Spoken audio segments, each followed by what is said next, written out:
नमस्कार दोस्तों, स्वागत है आपका हमारे YouTube चैनल पर। अगर आप चैनल पर नए हैं तो प्लीज़ चैनल को सब्सक्राइब कर लीजिए, अपने दोस्तों को शेयर कर दीजिए। ठीक है, चलिए फिर देर ना करते हुए डिक्टेशन शुरू करते हैं। डिक्टेशन शुरू होगा 5 सेकंड बाद।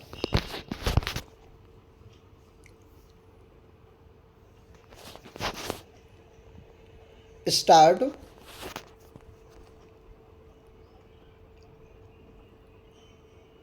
महोदय, भारत एक प्रजातांत्रिक देश है और किसी भी देश में प्रजातंत्र की सफलता के लिए यह आवश्यक है कि उस देश का राजकाज उसकी जनता की भाषा में हो। इस उद्देश्य से और राज्यों के बीच संपर्क भाषा की भूमिका निभाने का उत्तरदायित्व भारत की संविधान सभा द्वारा 1950 में हिंदी को सौंपा गया, क्योंकि यह देश के अधिकांश लोगों द्वारा बोली और समझी जाती है तथा इसके साथ भारत की धार्मिक, सांस्कृतिक और राजनीतिक परंपराएं जुड़ी हुई हैं। उस समय यह अनुभव किया गया था कि हिंदी के माध्यम से प्रशासन का कार्य चलाने के लिए कुछ प्रारंभिक तैयारियों की आवश्यकता पड़ेगी, जैसे कि प्रशासनिक, वैज्ञानिक, तकनीकी एवं विधि शब्दावली का निर्माण, प्रशासनिक एवं विधि साहित्य का हिंदी प्रशिक्षण और हिंदी टाइपराइटरों एवं अन्य यांत्रिक साधनों की व्यवस्था आदि। इस बारे में सरकार ने विभिन्न कदम उठाए हैं और उनका परिणाम भी अच्छा निकला है। इसके साथ यह भी अनुभव किया गया था कि हिंदी को सरल भाषा बनाया जाए।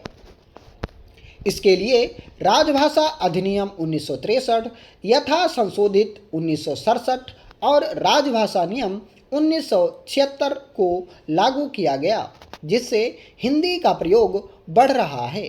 अधिकतर हिंदी में प्राप्त पत्रादि या हिंदी में हस्ताक्षर किए गए आवेदनों के उत्तर हिंदी में ही दिए जाते हैं। हिंदी शिक्षण योजना के अंतर्गत अहिंदी भाषी सरकारी कर्मचारियों को हिंदी में प्रशिक्षण दिया जाता है। जो पाठ्यक्रम बनाया गया है उसकी भाषा बहुत ही सरल और वाक्य रचना सीधी साधी है। प्रशासन में इस योजना तथा कुछ अन्य योजनाओं के कारण हिंदी का प्रयोग धीरे धीरे बढ़ रहा है। सरकार ने हर वर्ष हिंदी के प्रयोग को बढ़ाने के लिए एक वार्षिक कार्यक्रम बना दिया है, जिसके अंतर्गत निर्धारित लक्ष्यों की प्राप्ति के लिए सरल भाषा का होना और यांत्रिक सुविधाओं का दिया जाना आवश्यक है। इसके लिए देवनागरी टाइपराइटरों और कंप्यूटरों को उपलब्ध करवाया जा रहा है। हिंदी कार्यशालाओं और अन्य कार्यक्रमों का आयोजन किया जा रहा है। इसके अलावा प्रशासन में हिंदी के प्रयोग को बढ़ाने के लिए ऊंचे स्तर पर प्रधानमंत्री जी की अध्यक्षता में केंद्रीय राजभाषा कार्यान्वयन समिति का गठन किया गया है। हिंदी सलाहकार समिति बनाई गई है। बड़े बड़े नगरों में नगर राजभाषा कार्यान्वयन समितियां बनाई गई हैं।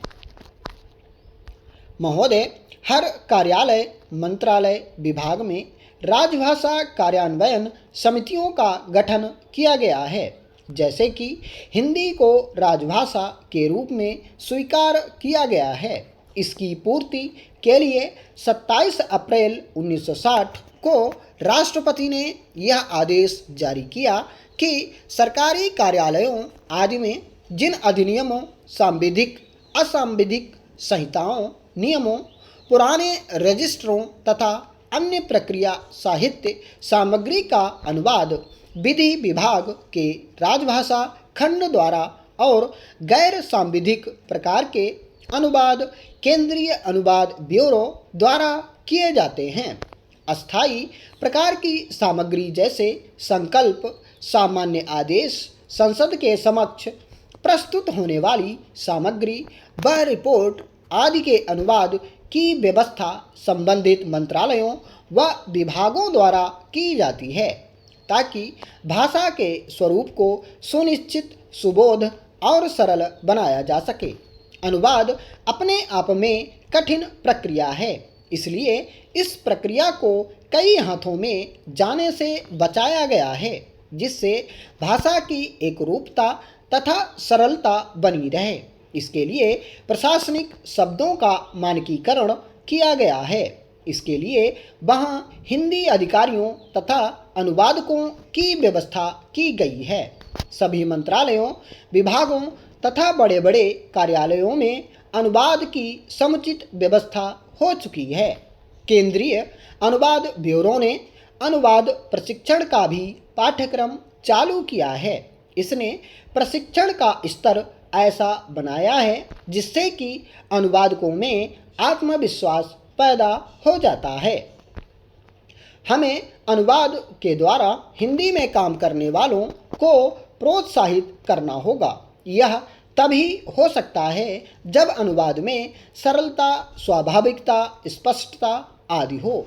संसार में वही भाषा आगे बढ़ सकती है जिसमें अन्य भाषाओं के शब्दों को पचाने की शक्ति होती है।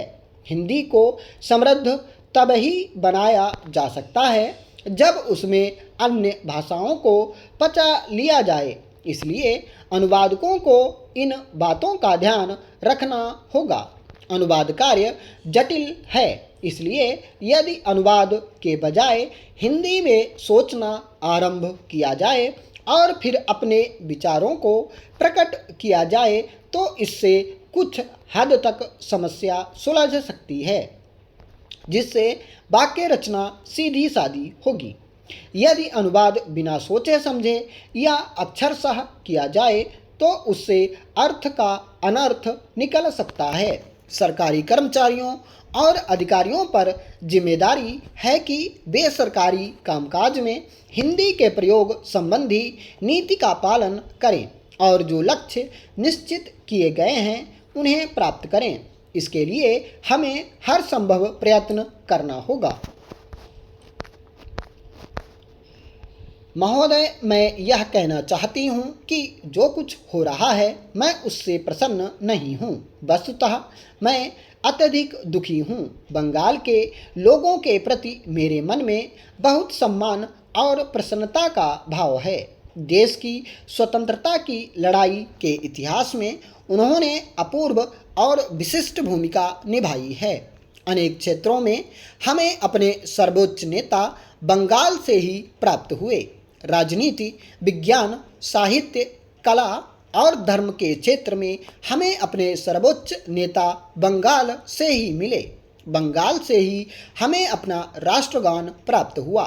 मुझे संदेह नहीं कि बंगाल के लोग इन कठिनाइयों के दौर से गुजर जाएंगे और पहले की तरह ही एक बार फिर शांतिपूर्ण वातावरण में प्रगति पथ पर आगे बढ़ेंगे।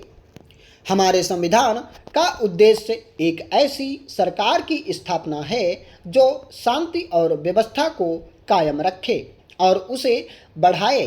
इसका उद्देश्य एक ऐसी सरकार की स्थापना है जो कानून के शासन और जनता के हित को सर्वोपरि समझती हो।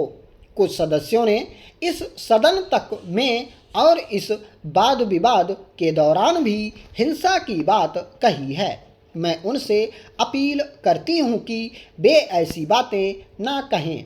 मेरे मित्र ने तो उच्च न्यायालय का घेराव करने तक की बात कही है। हिंसा से किसी उद्देश्य की पूर्ति नहीं हो सकती। संविधान में ऐसी कोई व्यवस्था नहीं है कि व्यवस्थित रूप से काम करने का स्थान सड़कों पर होने वाली हिंसा ले सके। ऐसी हिंसा का प्रतिरोध करना हम सबका कर्तव्य है। जब कुछ सदस्यों ने संभवतः वाद विवाद की उत्तेजना के वातावरण में कुछ ऐसी बातें कहीं जिन्हें मैं अपनी सेना और पाकिस्तान में होने वाली घटनाओं आदि के बारे में गैर जिम्मेदारी से भरी बातें कह सकती हूँ, तब मुझे बहुत चिंता हुई। मैं समझती हूँ कि ये निराशा के स्वर हैं। ये उन लोगों के स्वर हैं जिनका भारत और भारत के लोगों पर विश्वास नहीं है। ये उन लोगों के स्वर हैं जो लोकतंत्रीय प्रणाली की वैधता में विश्वास नहीं करते। मेरा देश के लोगों की प्रौढ़ता और बुद्धिमत्ता में अपार विश्वास है। मेरा अपनी सेनाओं की वीरता और उनकी महान देशभक्ति पर भी पूरा विश्वास है। मैं इस बात की निंदा करती हूँ कि उन्हें एक ऐसी राजनीतिक बहस में घसीटा जाए। मैं यह कहना चाहती हूँ कि कभी कभी हम अपने देश की चर्चा करते हैं महोदय, हम बिल्कुल अलग थलग रूप से इस पर विचार करते हैं। हम अपने देश के लिए कुछ आदर्श परिस्थितियों की कामना करते हैं।